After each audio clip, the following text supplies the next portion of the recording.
혹시 이런 생각 해보신 적 있으신가요? 나는 죽을 때까지 어디서 살게 될까?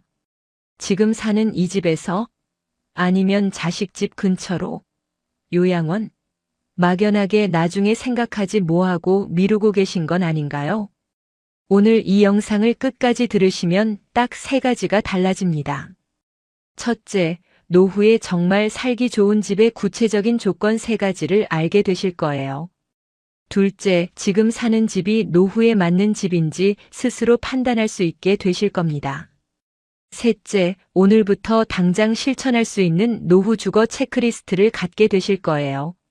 실제로 이 조건들을 갖춘 집으로 이사하신 분들은 한결같이 진작 이렇게 할 걸, 10년은 젊어진 기분이에요. 매일매일이 편안해요 라고 말씀하세요. 많은 분들이 착각하십니다. 노후에는 큰 집이 좋다고, 조용한 시골이 좋다고, 자식 근처가 좋다고. 하지만 정말 그럴까요? 30년 넘게 노인 주거 문제를 연구한 전문가들이 말합니다.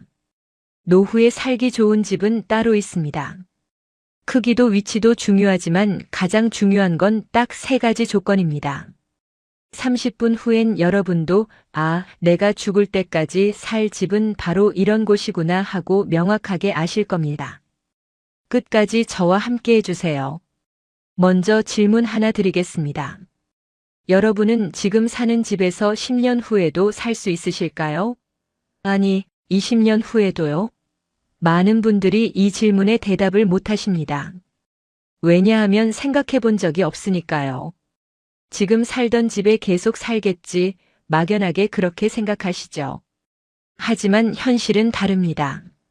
70대가 되면 계단 오르기가 힘들어집니다. 75세가 되면 차 운전이 불안해집니다. 80세가 되면 시장 가는 것도 버거워집니다. 지금은 괜찮아도 5년 후, 10년 후는 다릅니다. 그때 가서 급하게 집을 구하면 선택권이 없습니다. 몸이 불편한 상태에서 이사하는 건 정말 힘듭니다. 짐 싸는 것도 힘들고 새로운 환경에 적응하는 것도 어렵습니다. 특히 70대 중반이 넘어가면 이사 자체가 큰 병을 만들 수 있어요. 스트레스로 혈압이 오르고 수면장애가 생기고 우울증이 올 수도 있습니다. 그래서 준비해야 합니다. 지금 아직 건강할 때, 아직 선택할 수 있을 때요. 60대 초중반이 골든타임입니다. 이때 결정하고 이사하면 새로운 동네에 적응할 시간도 충분하고 그 집에서 20년, 30년 편안하게 사실 수 있습니다. 오늘 제가 알려드릴 건 노후에 살기 좋은 집의 딱 3가지 조건입니다. 이 3가지만 갖춰지면 여러분은 죽을 때까지 그 집에서 편안하게 사실 수 있습니다. 자, 그럼 시작하겠습니다. 첫 번째 조건, 병원까지 걸어서 10분입니다. 많은 분들이 착각하십니다. 노후에는 조용한 시골이 좋다고, 공기 좋은 전원주택이 좋다고. 하지만 현실을 보세요. 60대엔 괜찮습니다. 건강하니까 차 타고 다니면 되죠. 하지만 70대 중반이 넘어가면 달라집니다. 병원 가는 횟수가 늘어납니다. 한 달에 한 번이던 게 일주일에 한 번이 되고 일주일에 한 번이던 게 일주일에 2-3번이 됩니다. 혈압약 타러, 당뇨약 타러, 무릎 주사 맞으러, 안과 검진 받으러, 이비인후과 가서 귀 치료 받으러. 이렇게 병원 가는 게 일상이 됩니다. 그때 병원까지 차로 30분 걸리는 곳에 산다고 생각해 보세요. 운전할 수 있으면 다행인데 운전 못하면 누구 도움을 받아야 합니다. 자식 부르거나 택시 타거나. 그게 얼마나 부담스러운지 아십니까? 택시비도 만만치 않습니다. 왕복 5만 원씩 일주일에 2-3번이면 한 달에 40만 원이 넘게 나옵니다. 그리고 자식한테 부탁하는 것도 1-2번이지 매번 부르기가 미안합니다. 자식도 바쁩니다. 직장 다니고 육아하고 자기 할 일도 많은데 부모 병원 모셔다 드리는 게 쉬운 일이 아니에요. 박순자 씨, 69세 여성의 이야기입니다. 박 씨는 5년 전 남편과 함께 경기도 어느 전원주택으로 이사했습니다. 평생 서울에서 살다가 은퇴 후 조용한 곳에서 살고 싶었거든요. 친구들이 다들 전원주택 좋다고 해서 박 씨도 용기를 냈어요. 서울 아파트를 팔고 경기도 외곽에 마당 있는 단독주택을 샀습니다. 처음 2년은 정말 좋았습니다. 공기도 좋고 조용하고 정원도 가꾸고 행복했어요. 아침에 일어나서 마당에 나가 꽃에 물 주고 텃밭에서 상추 따고 그런 생활이 로망이었거든요. 남편도 좋아했어요. 역시 시골이 좋아. 서울에서는 이런 거 못 해봤잖아 하면서요. 그런데 3년 차부터 문제가 생겼습니다. 남편이 당뇨 진단을 받았어요. 일주일에 2번 병원에 가야 했습니다. 차로 40분 거리였죠. 처음엔 남편이 운전했는데 6개월 후 남편이 운전을 못하게 됐어요. 시력이 나빠져서요. 당뇨 합병증으로 눈이 안 좋아진 거예요. 그럼 박 씨가 운전해야 하는데 박 씨도 운전이 자신 없었습니다. 평생 조수석에만 앉아 있었거든요. 면허는 있는데 20년 넘게 운전을 안 했어요. 결국 자식을 불러야 했어요. 엄마 병원 가는 날 제가 모셔갈게요. 아들이 일주일에 2번 왕복 2시간 운전해서 부모님을 병원에 모셔다 드렸습니다. 아들은 서울에 살거든요. 서울에서 경기도 외곽까지 왕복 2시간이 걸렸어요. 아들도 직장 다니는데 휴가 내고 반차 내고 그렇게 1년을 모셔다 드렸습니다. 박 씨는 말합니다. 아들한테 정말 미안했어요. 우리가 좋다고 여기 왔는데 결국 애한테 짐이 됐어요. 아들이 힘들어하는 게 보였거든요.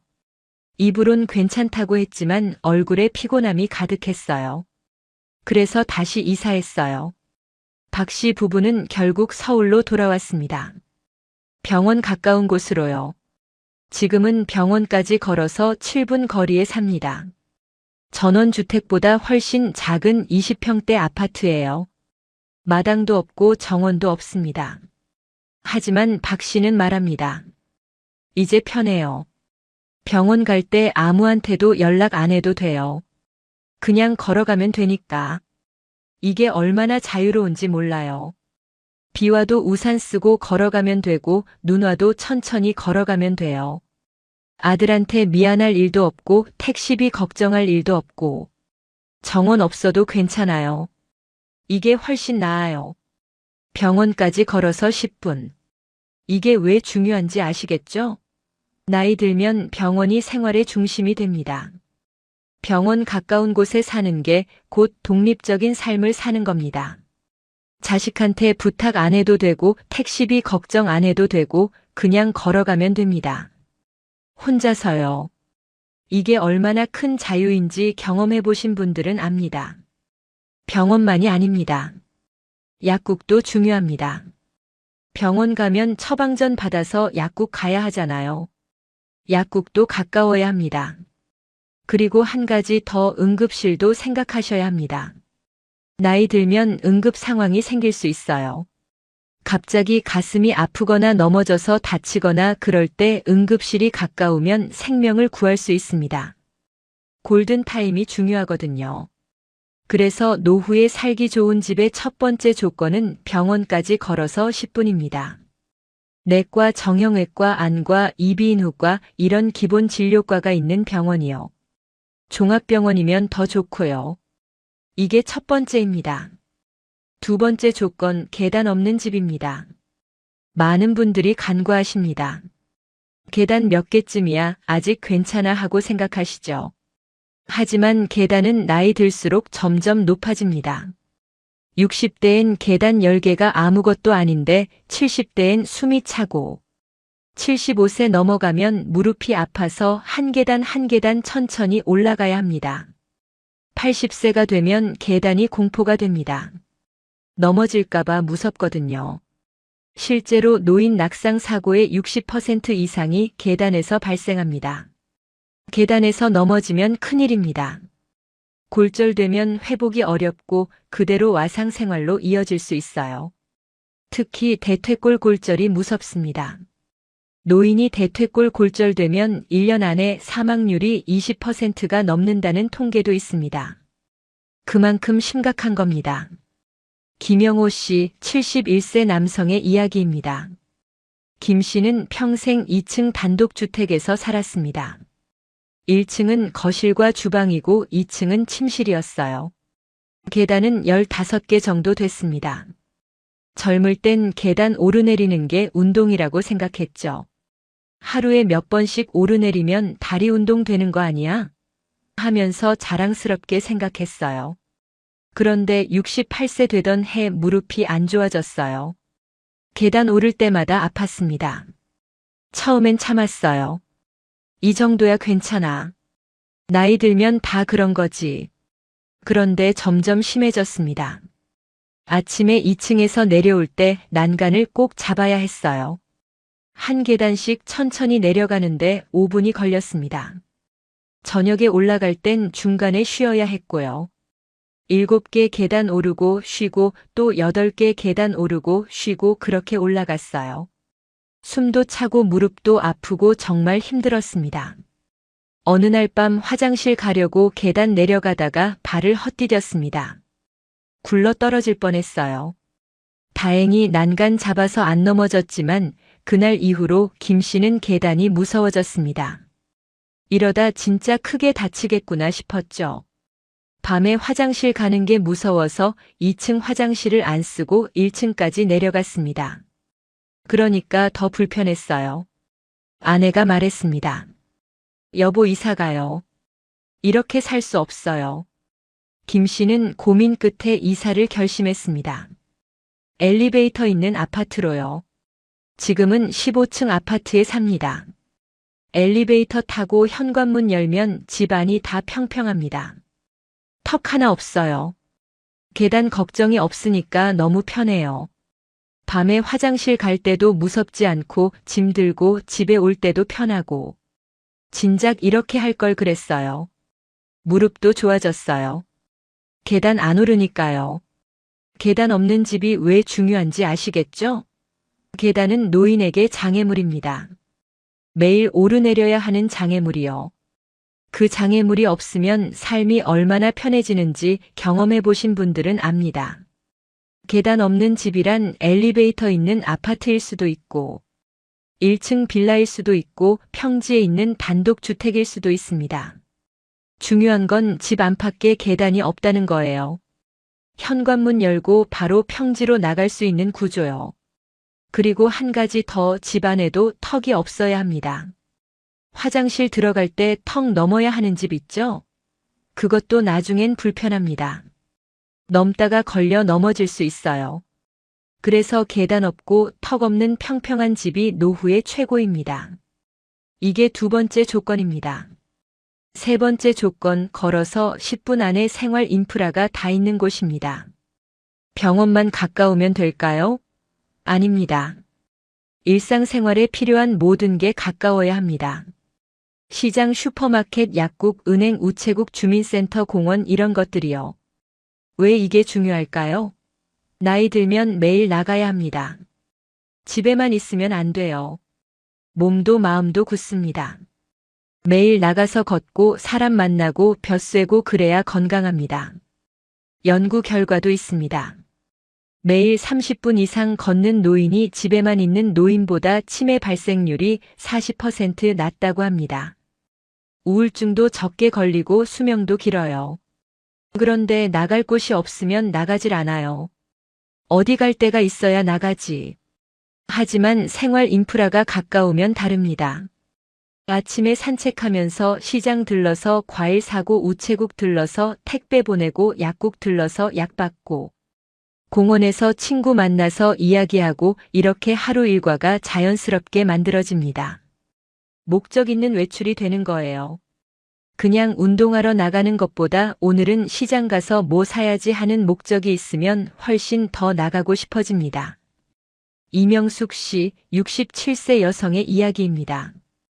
이 씨는 3년 전 남편과 함께 지방 소도시로 이사했습니다. 서울 집을 팔고 조용한 곳에서 여유롭게 살고 싶었거든요. 집도 넓고 값도 싸서 좋았어요. 서울에서 30평대 살았는데 그곳에서는 50평대를 샀습니다. 돈도 남았어요. 역시 시골이 좋네. 서울에서 이 돈으로 이렇게 큰 집 못 사지 하면서 좋아했습니다. 그런데 문제가 있었습니다. 주변에 아무것도 없었어요. 슈퍼 가려면 차로 15분, 시장 가려면 20분, 은행 가려면 30분이었습니다. 처음엔 남편이 운전해서 일주일에 한 번씩 장을 봤어요. 큰 카트에 일주일치 식료품을 사서 집에 쌓아놨습니다. 하지만 매일 필요한 게 생기잖아요. 우유 떨어지고 계란 떨어지고 약 사야 하고. 그럴 때마다 차 타고 나가야 했어요. 비 오는 날은 아예 못 나갔습니다. 길이 좁고 비포장이라 미끄러워서요. 그러다 보니 집에만 있게 됐어요. 처음 몇 달은 괜찮았어요. 조용하니까 좋네. 쉬는 거지 뭐. 그런데 6개월쯤 지나니까 답답하더랍니다. 사람이 그리워지고 나가고 싶은데 갈 곳이 없으니까요. 이 씨는 말합니다. 서울에 있을 땐 매일 나갔어요. 시장도 가고 친구도 만나고 도서관도 가고. 그런데 여기 오니까 집에만 있게 되더라고요. 나갈 곳이 가까이 없으니까. 그래서 우울해졌어요. 남편도 마찬가지였고요. 둘이 집에만 있으니까 싸우기도 하고 짜증도 나고 그랬어요. 결국 이 씨 부부는 1년 만에 다시 서울로 돌아왔습니다. 이번엔 작은 집이지만 생활 인프라가 다 가까운 곳으로요. 20평대 아파트인데 걸어서 10분 안에 시장, 은행 우체국 공원, 도서관이 다 있습니다. 지금은 매일 나가요. 아침에 시장 가고 은행 가고, 공원에서 산책하고, 도서관에서 책도 보고, 사람들도 많이 만났습니다. 건강도 좋아졌어요. 집은 작아졌는데 삶은 더 넓어졌어요. 50평대 집에서 갇혀 있는 것보다 20평대 집에서 매일 나가는 게 훨씬 나아요. 생활 인프라가 가까운 게 왜 중요한지 아시겠죠? 노인에게 중요한 건 집 크기가 아니라 집 밖의 편리함입니다. 매일 나가서 걷고, 사람 만나고 벼쐬고, 필요한 거 사고, 이런 일상이 가능한 곳이 좋은 곳입니다. 걸어서 10분 안에 시장, 슈퍼 약국, 은행 우체국, 주민센터, 공원이 다 있으면 더할 나위 없이 좋습니다.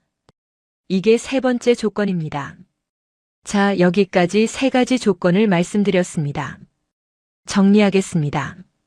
노후에 살기 좋은 집의 조건은 첫째, 병원까지 걸어서 10분, 둘째, 계단 없는 집, 셋째, 걸어서 10분 안에 생활 인프라가 다 있는 곳입니다. 이 세 가지만 갖춰지면 여러분은 죽을 때까지 그 집에서 편안하게 사실 수 있습니다. 자식 도움 없이 독립적으로요. 그럼 이렇게 물으실 수도 있습니다. 그런 집이 어디 있어요? 서울에만 있는 거 아니에요? 아닙니다. 전국 어디든 있습니다. 다만 찾아야 합니다. 그리고 지금부터 구체적으로 어떻게 찾아야 하는지 말씀드리겠습니다. 먼저 지금 사는 집을 점검해 보세요. 종이 한 장 꺼내시고 체크리스트를 만드는 겁니다. 1. 우리 집에서 병원까지 걸어서 몇 분 걸리나? 2. 우리 집에 계단이 있나? 엘리베이터가 있나? 3. 우리 집에서 걸어서 10분 안에 시장, 슈퍼, 약국, 은행이 있나? 이 세 가지 질문에 답해 보세요. 만약 세 가지 다 만족하면 축하드립니다. 여러분 집은 노후에 최적입니다. 그대로 사시면 됩니다. 하지만 하나라도 만족하지 못하면 고민해 보셔야 합니다. 지금 당장은 괜찮아도 10년 후엔 불편할 수 있으니까요. 그럼 어떻게 해야 할까요? 이사를 고려하셔야 합니다. 이사는 너무 귀찮은데 이렇게 생각하실 수 있어요. 맞습니다. 이사는 귀찮습니다. 하지만 생각해 보세요. 지금 귀찮은 이사 한 번 하는 게 나을까요? 아니면 10년 후 몸 불편할 때 어쩔 수 없이 급하게 이사하는 게 나을까요? 당연히 지금이 낫습니다. 지금은 아직 건강하니까 천천히 알아보고 선택할 수 있거든요. 그럼 구체적으로 어떤 곳을 알아봐야 할까요? 세 가지 추천해 드립니다. 첫째, 대학병원 근처 소형 아파트입니다. 대학병원 근처는 생활 인프라가 다 갖춰져 있습니다. 병원, 약국, 시장, 은행, 우체국 다 가깝습니다. 왜 대학병원 근처가 좋을까요? 대학병원은 모든 진료과가 다 있어서 어떤 병이 생겨도 다 볼 수 있습니다. 그리고 응급실도 24시간 운영되니까 안심입니다. 대학병원 근처는 대중교통도 잘 돼 있어요. 지하철역이나 버스 정류장이 가까워서 차 없이도 생활할 수 있습니다. 소형 아파트를 추천하는 이유는 관리가 쉽고 엘리베이터가 있어서 계단 걱정이 없기 때문입니다. 20평대 아파트면 충분합니다. 부부 둘이 살기에 딱 좋아요. 청소하기도 쉽고 관리비도 적게 나옵니다. 큰 집은 청소하기 힘듭니다. 나이 들면 청소하는 것도 버거워요. 작은 집이 오히려 편합니다. 둘째, 오래된 동네의 1층 빌라입니다. 오래된 동네는 생활 인프라가 촘촘합니다. 시장, 약국, 은행, 우체국이 다 걸어서 10분 안에 있어요. 그리고 비슷한 나이대 사람들이 많아서 자연스럽게 아는 사람들이 생깁니다. 매일 시장 가면 같은 사람들을 만나게 되고 자연스럽게 인사하게 되고 친구가 됩니다. 1층 빌라를 추천하는 이유는 계단이 없기 때문입니다. 엘리베이터 없어도 1층이면 괜찮아요. 현관문 열고 바로 밖으로 나갈 수 있으니까요. 그리고 1층은 보통 작은 마당이나 테라스가 있어서 화분도 키우고 햇볕도 쐴 수 있습니다. 이게 의외로 큰 즐거움입니다. 작은 텃밭 만들어서 상추 키우고 고추 키우고 그러면 하루에 낙이 생깁니다. 셋째, 신도시의 고령자 복지주택입니다.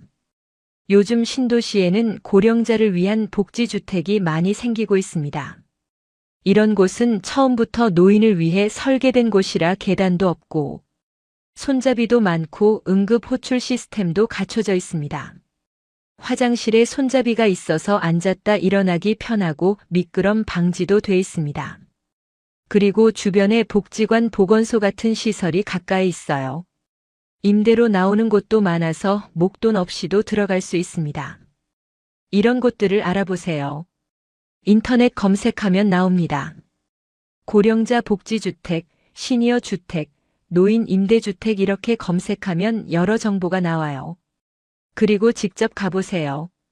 사진만 보지 말고 실제로 가서 걸어보는 겁니다. 현관에서 병원까지 걸어보고 시장까지 걸어보고 약국까지 걸어보세요. 10분 안에 갈 수 있나 확인하는 거예요. 그리고 주변 분위기도 보세요. 비슷한 나이대 사람들이 많이 사나? 동네가 안전한가? 밤에도 밝은가? 이런 것들도 중요합니다.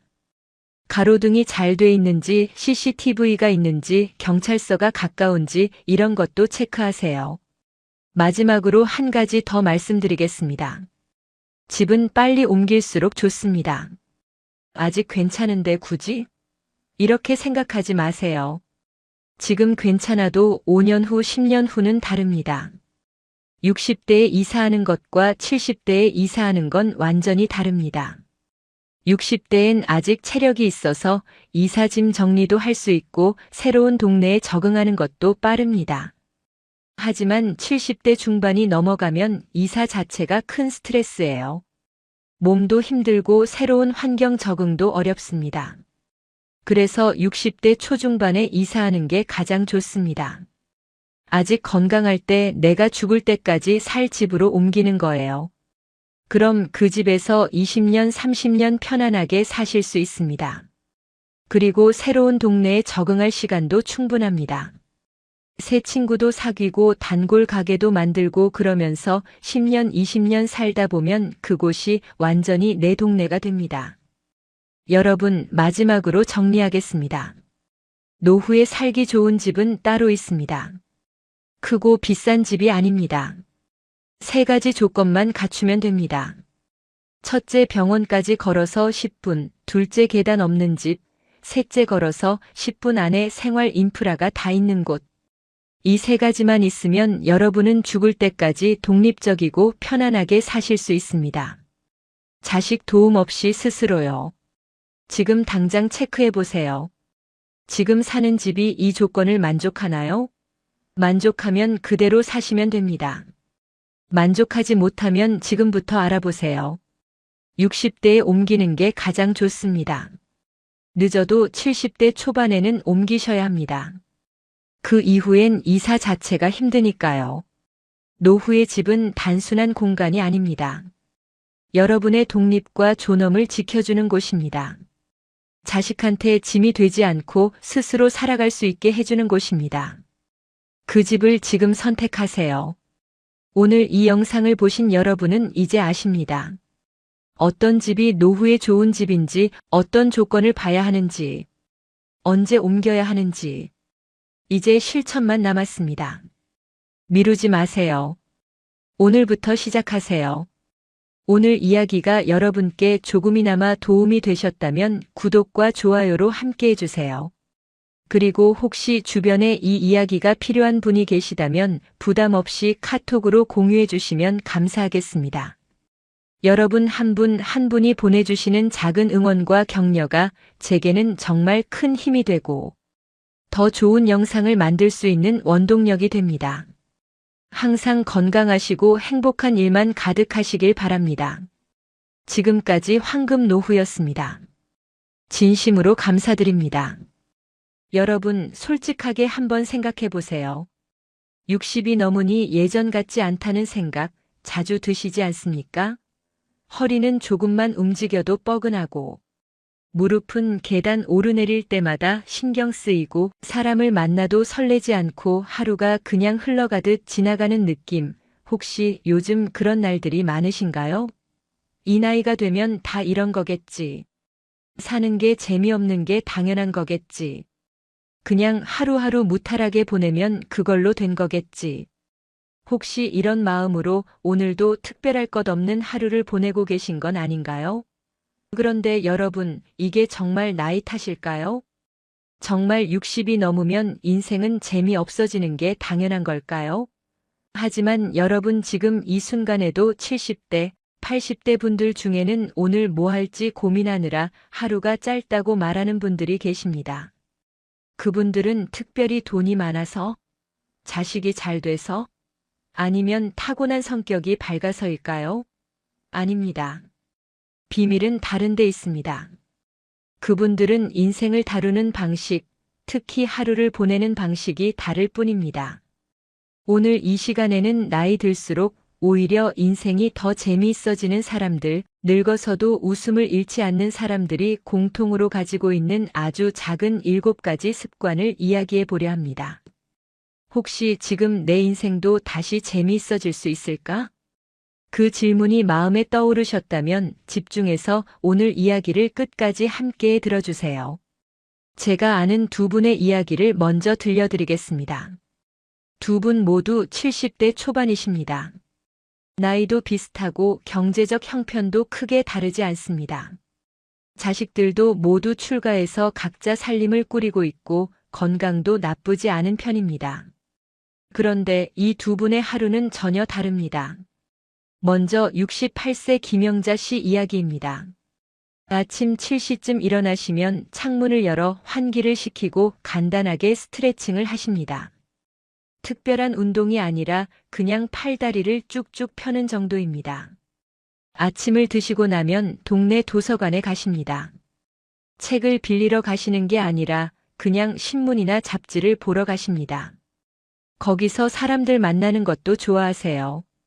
오늘은 뭐 재밌는 기사 있어요? 하며 옆 사람에게 말을 거시기도 하고 그냥 가만히 앉아 창밖을 보기도 하세요. 점심때쯤 집에 오셔서 혼자 밥을 드시고 오후에는 스마트폰으로 유튜브를 보십니다. 요리 채널도 보고 옛날 트로트도 듣고 가끔은 영어 단어 강의 같은 것도 보십니다. 배우겠다는 욕심은 없으세요. 그냥 듣는 게 재미있어서입니다. 저녁 먹고 나면 산책을 나가시는데 짧게는 20분, 길게는 40분 정도 동네를 걸으십니다. 그리고 집에 와서 드라마를 한 편 보거나 전화로 친구와 수다를 떨다가 주무십니다. 특별한 일정이 있는 건 아닙니다. 그런데 김영자 씨는 늘 이렇게 말씀하십니다. 하루가 참 짧아. 뭐 하다 보면 벌써 저녁이야. 이제 75세 박만수 씨 이야기입니다. 박만수 씨도 아침 7시쯤 일어나십니다. 그런데 일어나자마자 한숨이 나옵니다. 오늘도 뭐 할 게 없는데. 아침을 대충 드시고 TV를 켭니다. 뉴스를 봅니다. 정치 이야기가 나오면 화가 납니다. 요즘 세상이 왜 이 모양이야? 채널을 돌립니다. 드라마를 봅니다. 그런데 재미가 없습니다. 그냥 보고 있을 뿐입니다. 점심을 먹고 낮잠을 잡니다. 깨어나면 오후 3시쯤입니다. 다시 TV를 봅니다. 저녁을 먹고 또 TV를 봅니다. 하루 종일 몸을 움직인 게 거의 없습니다. 특별히 아픈 곳도 없는데 왠지 피곤합니다. 자식한테 전화를 걸까 하다가 바쁠 것 같아서 그냥 둡니다. 친구한테 전화할까 하다가 할 이야기가 없어서 그냥 둡니다. 저녁 9시쯤 되면 잠이 옵니다. 그런데 자고 싶지 않습니다. 왜냐하면 내일도 오늘 같을 게 뻔하니까요. 박만수 씨는 늘 이렇게 말씀하십니다. 나이 먹으니까 할 게 없어. 그냥 하루하루가 길기만 해. 두 분의 차이가 뭘까요? 김영자 씨가 더 건강해서일까요? 아닙니다. 박만수 씨도 건강은 괜찮으십니다. 김영자 씨가 돈이 더 많아서일까요? 아닙니다. 두 분 다 연금으로 생활하십니다. 김영자 씨가 자식들이 더 자주 찾아와서일까요? 그것도 아닙니다. 두 분 다 한 달에 한두 번 정도 자식들과 만나십니다. 차이는 단 하나입니다. 하루를 다루는 방식이 다릅니다. 김영자 씨는 하루 안에 아주 작은 기대를 여러 개 심어두고 사십니다. 도서관에 가면 누굴 만날까? 오늘은 어떤 기사가 있을까? 유튜브에서 오늘은 무슨 영상을 볼까? 산책 나가면 오늘은 어디까지 걸어볼까? 이런 작은 기대들이 하루를 채웁니다. 반면 박만수 씨는 하루 안에 아무것도 기대하지 않습니다. 그냥 시간이 지나가기를 기다립니다. 그래서 하루가 길고 지루하고 무의미하게 느껴지는 겁니다. 여러분은 어떠신가요? 솔직하게 한번 생각해 보세요. 혹시 박만수 씨처럼 하루를 보내고 계시진 않나요? 그렇다면 오늘 이 이야기가 여러분에게 작은 전환점이 될 수 있을 겁니다. 지금부터 말씀드리는 7가지 습관은 김영자 씨처럼 나이 들수록 오히려 인생이 재미있어지는 사람들이 공통으로 가지고 있는 아주 작은 것들입니다. 거창하지 않습니다. 오늘부터 당장 시작할 수 있는 것들입니다. 첫 번째 습관, 하루에 한 번 웃을 일을 일부러 만들기입니다. 나이 들면 웃을 일이 줄어듭니다. 그건 당연합니다. 예전처럼 친구들 만나서 떠들 일도 없고 직장 동료들과 농담할 일도 없고 자식들과 매일 붙어 있는 것도 아니니까요. 그래서 많은 분들이 이렇게 생각하십니다. 웃을 일이 없으니까 웃지 않는 거야. 그런데 여러분, 거꾸로 생각해 보신 적 있으신가요? 웃을 일이 없는 게 아니라 웃을 일을 찾지 않으니까 웃지 않는 걸지도 모릅니다. 제가 아는 한 할머니는 매일 아침 유튜브로 개그 프로그램을 한 편씩 보십니다. 옛날 거 다시 보기입니다. 이경규, 김용만, 심영래가 나오던 그 시절 거 말입니다. 보면서 혼자 깔깔 웃으십니다. 별거 아닌 것처럼 보이지만 그 할머니는 그 웃음 때문에 하루가 조금은 즐겁고 가볍게 시작된다고 하십니다. 웃으면 기분이 좀 풀려. 그러면 하루가 좀 덜 무거워지더라고. 이게 전부입니다. 웃음이 인생을 극적으로 바꾸는 건 아닙니다. 단지 하루를 조금 더 가볍게 만들어줄 뿐입니다. 그런데 그 가벼움이 쌓이면 인생이 달라집니다. 또 어떤 할아버지는 손주 사진을 매일 한 장씩 보십니다. 스마트폰에 저장된 사진들입니다. 옛날 사진도 있고 최근 사진도 있습니다. 그걸 보면서 혼자 웃으십니다. 이때 이 녀석이 참 귀여웠지. 이때는 이렇게 작았는데 벌써 이만큼 컸네. 그것도 웃을 일입니다. 누가 웃기려고 한 게 아니어도 스스로 웃을 수 있는 순간을 만드는 겁니다. 웃음은 억지로 만들어지지 않습니다. 그런데 웃을 기회는 일부러 만들 수 있습니다. 유튜브든 옛날 사진이든 옛날 친구와의 통화든 뭐든 상관없습니다. 하루에 단 한 번 입꼬리가 올라가는 순간을 만들어 보세요. 그게 시작입니다. 두 번째, 배울 거리 하나 만들기입니다. 크게 말고 아주 작게 말입니다. 이 나이에 뭘 배워? 많은 분들이 이렇게 말씀하십니다. 배움이라고 하면 뭔가 거창한 걸 떠올리시는 것 같습니다. 자격증 따기, 새로운 언어 배우기, 악기 연주하기, 이런 것들 말입니다. 그런데 여러분, 배움은 그렇게 거창한 게 아닙니다. 배움은 그냥 몰랐던 걸 알게 되는 것입니다. 그게 전부입니다. 저는 한 할아버지를 압니다. 그분은 매일 아침 날씨 앱을 여십니다. 그리고 오늘 날씨를 확인하는데 거기서 한 가지를 더 보십니다. 미세먼지 농도가 뭐지? 자외선 지수가 뭐지? 체감 온도는 왜 실제 온도와 다를까? 이런 걸 보시면서 모르는 게 있으면 검색을 하십니다. 그러면서 조금씩 알게 되는 겁니다. 이게 배움입니다. 아주 작은 배움입니다. 그런데 그분은 이렇게 말씀하십니다. 이거라도 안 하면 머리가 굳는 것 같아. 하루에 하나씩이라도 알아가면 그게 재밌더라고. 또 어떤 할머니는 스마트폰 사용법을 혼자 익히십니다.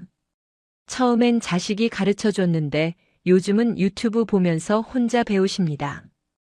카톡에서 사진 여러 장 한꺼번에 보내는 법, 유튜브에서 내가 본 영상 다시 찾는 법, 이런 걸 하나씩 배우십니다.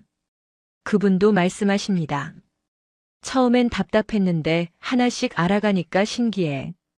요즘 애들이 이런 걸 다 하고 사는구나 싶기도 하고. 배움이 꼭 쓸모가 있어야 하는 건 아닙니다. 그냥 알게 되는 것 자체가 재미입니다.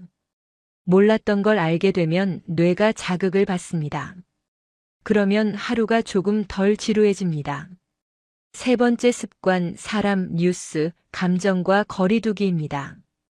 나이 들면 이상하게 작은 일에도 화가 많이 납니다. TV에서 정치 뉴스 보면 화가 나고, 자식이 전화 안 하면 섭섭하고, 동네 사람이 인사 안 하면 기분 나쁘고, 이런 일들이 자꾸 생깁니다. 그런데 가만히 보면 이런 것들은 전부 내가 어쩔 수 없는 일들입니다. 정치는 내가 바꿀 수 없고, 자식은 바쁘고, 동네 사람은 나를 못 봤을 수도 있습니다. 그런데 우리는 이런 일에 에너지를 쏟습니다. 화내고 섭섭해하고 밤에 잠 못 이루고 생각합니다. 내가 뭘 잘못했나, 세상이 왜 이 모양인가, 이런 생각들이 머릿속을 채웁니다. 인생이 재미있어지는 사람들은 이런 것들과 거리를 둡니다. 완전히 끊는 게 아니라 적당히 거리를 두는 겁니다. 예를 들어 뉴스를 아예 안 보는 게 아니라 보되 깊이 빠지지 않습니다. 그렇구나 하고 넘어갑니다.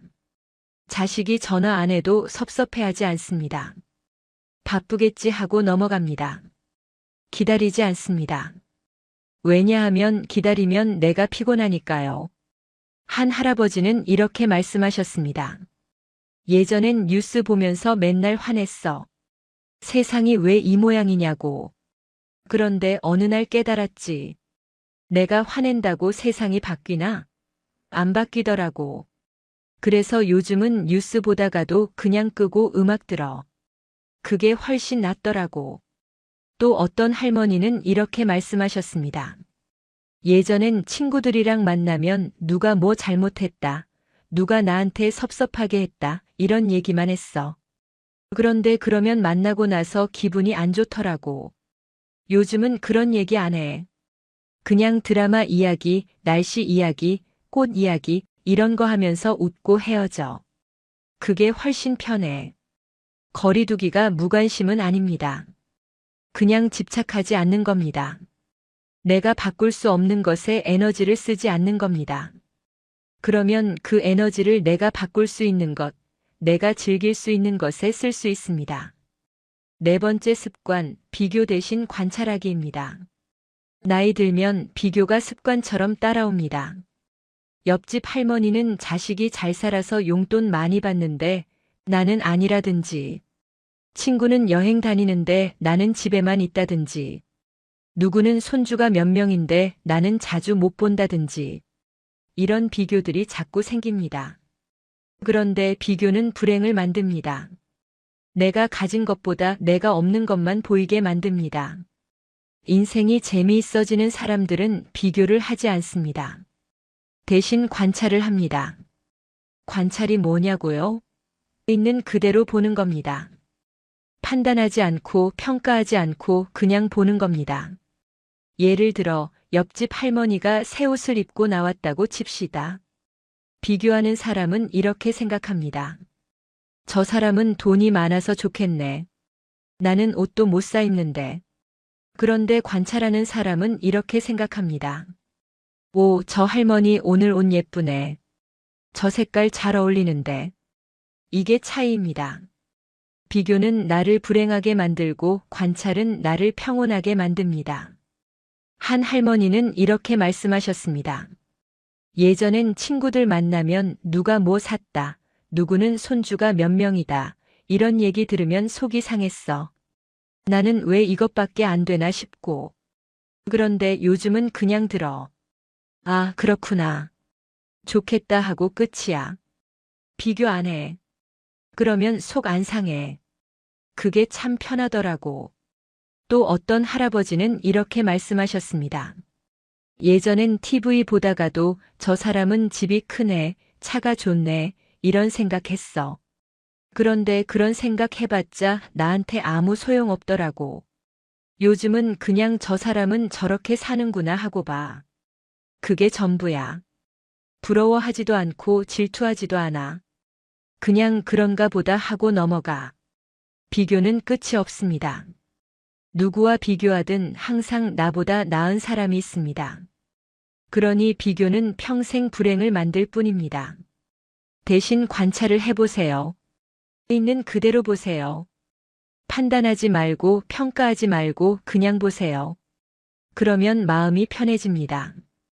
5번째 습관, 결과보다 하는 과정을 즐기기입니다. 나이 들면 뭔가를 시작하기가 두렵습니다. 왜냐하면 내가 이걸 잘할 수 있을까? 이걸 해서 뭐가 달라질까? 라는 생각이 먼저 들기 때문입니다. 결과를 먼저 생각하면 시작이 무거워집니다.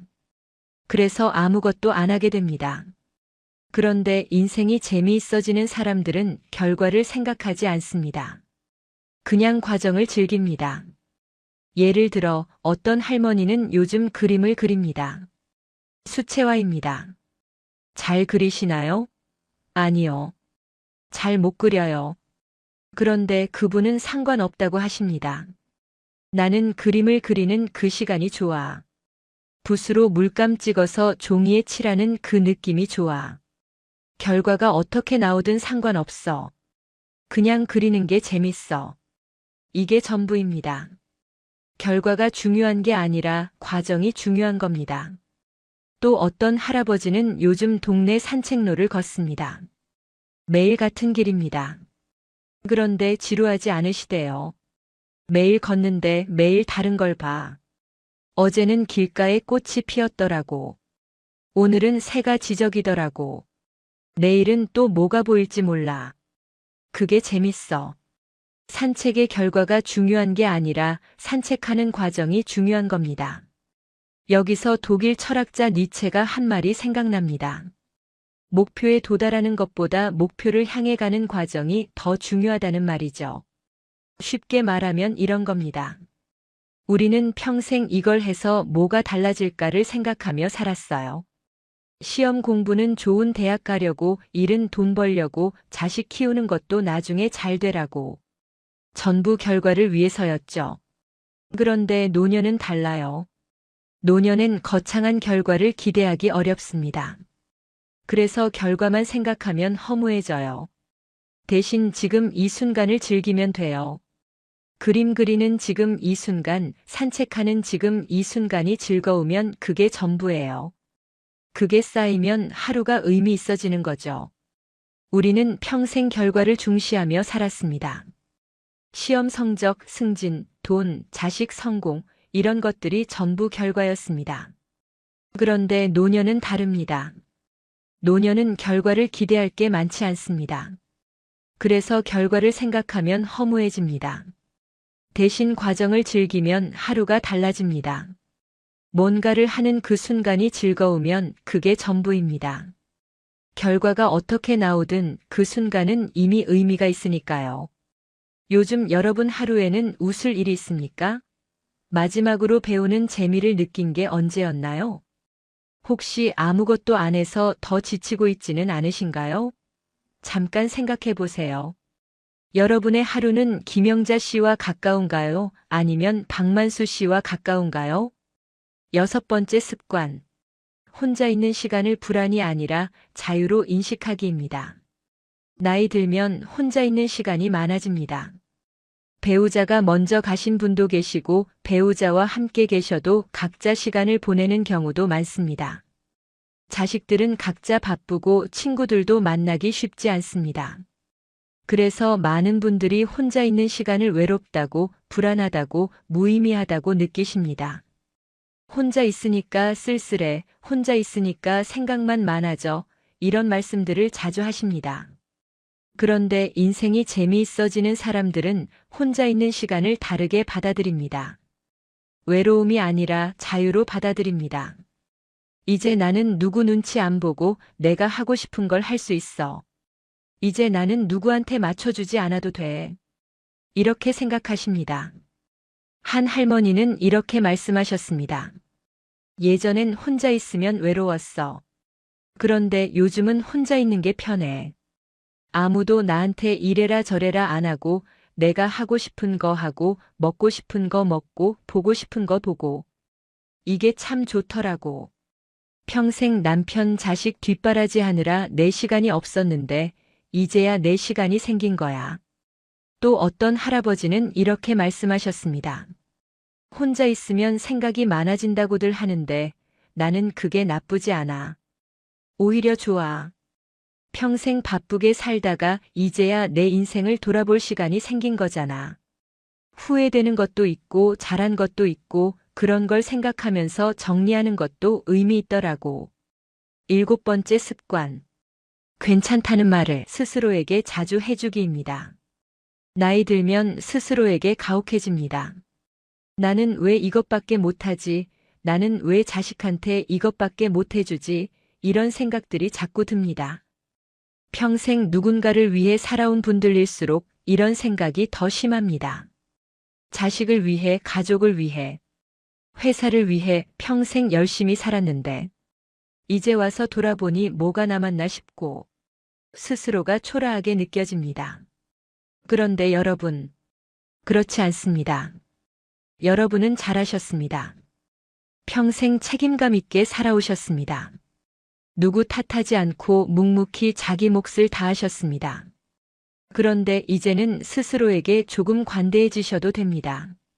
이제는 스스로에게 괜찮다고 말해주셔도 됩니다. 오늘 아무것도 안 했어도 괜찮아.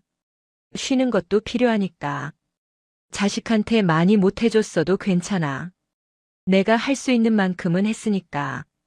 나이 들어서 예전 같지 않아도 괜찮아. 나이 드는 게 당연하니까. 이런 말들을 스스로에게 해주세요. 그게 스스로를 위로하는 겁니다. 한 할머니는 이렇게 말씀하셨습니다. 예전엔 나한테 너무 가혹했어. 항상 뭔가 해야 한다고 생각했고 쉬는 것도 죄책감 들고. 그런데 요즘은 나한테 말해줘.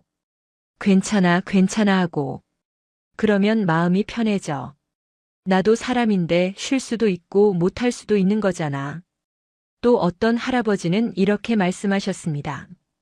평생 열심히 살았는데 남은 게 뭐가 있나 싶었어. 그런데 어느 날 깨달았지.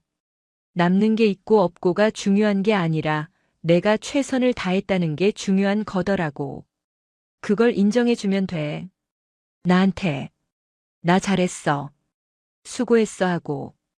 지금까지 재미없이 살았다고 해서 여러분 잘못이 아닙니다. 그러니 이제는 조금 가볍게 사셔도 됩니다. 스스로에게 괜찮다고 말해주세요. 그게 스스로를 사랑하는 겁니다. 지금까지 7가지 습관을 말씀드렸습니다. 이 7가지 중에서 단 하나만이라도 오늘부터 시작해 보시면 어떨까요? 딱 하나만 시작해 보세요. 하루에 한 번 웃을 일을 만들어 보는 것도 좋고 스스로에게 괜찮다고 말해주는 것도 좋습니다. 뭐든 상관없습니다. 중요한 건 시작하는 겁니다. 여러분, 60대부터 인생이 다시 재미있어지는 사람은 따로 있습니다. 그분들은 특별한 사람이 아닙니다. 그냥 하루를 다루는 방식이 다를 뿐입니다. 그런데 그 작은 습관들이 쌓이면 인생이 달라집니다. 나이 드는 것은 내려가는 게 아닙니다. 속도를 바꾸는 겁니다. 젊을 때는 빨리 달렸다면 노년은 천천히 걷는 겁니다. 그런데 천천히 걸으면 보이는 게 많습니다. 빨리 달릴 때는 못 봤던 풍경들이 보입니다. 길가에 핀 꽃도 보이고 나뭇잎 흔들리는 소리도 들리고 바람의 온도도 느껴집니다. 그게 노년의 선물입니다. 그러니 이제는 조금 가볍게 사셔도 됩니다. 그냥 오늘 하루 조금이라도 웃고 조금이라도 배우고 조금이라도 가볍게 사시면 그게 전부입니다. 그게 쌓이면 인생의 후반이 전반보다 훨씬 만족스러워집니다. 오늘 이 이야기를 들으시면서 혹시 이런 생각이 드셨나요? 나도 다시 재미있게 살 수 있을까? 그렇다면 이미 시작하신 겁니다. 그 질문이 떠올랐다는 것 자체가 변화의 시작입니다. 오늘부터 딱 하나만 바꿔보세요. 여러분의 인생 후반이 훨씬 가볍고 만족스럽기를 진심으로 바랍니다. 오늘 이 시간이 여러분에게 작은 전환점이 되기를 바라며 지금까지 황금노후였습니다. 감사합니다. 여러분 솔직히 한번 생각해 보시겠습니까? 평생 가족을 위해 참고, 자식을 위해 미루고, 회사를 위해 버텨왔는데, 문득 돌아보니 나는 어디에도 없다는 느낌 말입니다.